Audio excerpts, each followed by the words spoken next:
चारों ओर गति को स्पष्ट करते हैं। पहला नियम दीर्घवृत्त नियम, लॉ ऑफ इलिप्सिस।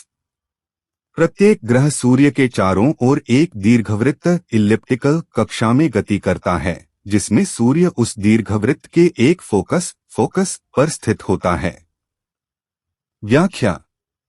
ग्रहों की कक्षा पूर्ण रूप से गोल न होकर दीर्घवृत्ताकार होती है, जिसमें सूर्य केंद्र पर नहीं बल्कि दो फोकस में से एक पर स्थित होता है। इसका अर्थ यह है कि ग्रह कभी सूर्य के निकट होता है, पेरिहेलियन, और कभी दूर, एपिहेलियन। दूसरा नियम क्षेत्रफल नियम, लॉ ऑफ इक्वल एरियाज। ग्रह और सूर्य को मिलाने वाली रेखा समान समय में समान क्षेत्रफल तय करती है। व्याख्या।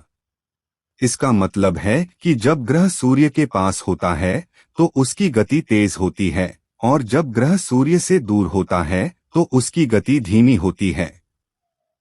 इस नियम से यह सिद्ध होता है कि ग्रहों की गति एक समान नहीं होती। तीसरा नियम आवर्तकाल नियम, लॉ ऑफ हार्मोनीज। किसी भी ग्रह की परिक्रमा अवधि t का वर्ग उसकी कक्षा के अर्धदीर्घाक्ष a के घन के अनुपात में होता है। गणितीय रूप में t2 प्रोक्टो a3। t ग्रह का परिक्रमा करने में लगा समय ईयर्स में, a ग्रह की कक्षा का अर्धदीर्घाक्ष एस्ट्रोनॉमिकल यूनिट्स में। व्याख्या। इस नियम से पता चलता है कि जो ग्रह सूर्य से जितना दूर होगा उसकी कक्षा का समय उतना अधिक होगा। उदाहरण के लिए बुध मरकरी की परिक्रमा अवधि छोटी होती है, जबकि नेपच्यून की परिक्रमा अवधि अधिक होती है।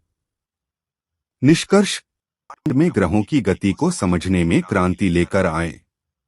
ये नियम खगोलीय गणनाओं और उपग्रह प्रक्षेपण के लिए भी महत्वपूर्ण हैं।